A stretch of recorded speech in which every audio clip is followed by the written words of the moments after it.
Japanese film and horror has me in a permanent chokehold, and Shudder's latest Best Wishes to All is no different. Now, I'm going to keep this spoiler free because you need to experience this film for yourself. This is the feature-length directorial debut of director Yuta Shimotsu. I hope I'm pronouncing that right. If I'm not, I do apologise.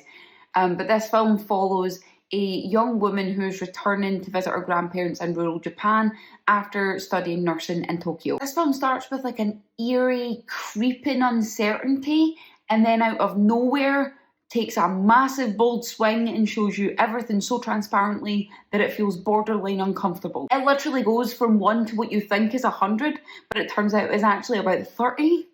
It saves the 100 for later. Nothing in this film feels coincidental or accidental or unimportant. Everything has great significance. The fact the central character, for example, wanted to be a nurse plays directly into the narrative, and we see little pieces of that characterization drip throughout the film for all multiple characters, not just her. And I think the smaller cast really benefits in this film. I don't think I would have lasted through this had I not had such a strongly constructed moral anchor of a central character. The film's cinematography manages to shift tone really well through, lighting and shadow. The sound design is fantastic, especially in quieter moments. And then there are some camera movement choices that give real impact to a scene when you do not expect it. If I was to nitpick, I would say I wish they took moments, or at least more moments, of slower pace to build tension. Don't get me wrong, I love the bold swings. I love how bold and honest this film is with its horror.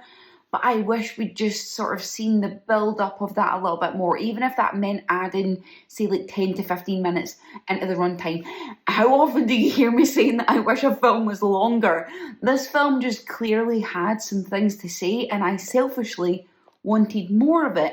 I'm going to be keeping an eye on this director, you best freaking believe. First feature-length debut from their short film that was also fantastic. I forgot to mention that earlier. This is based on a short film by the same name from the same director.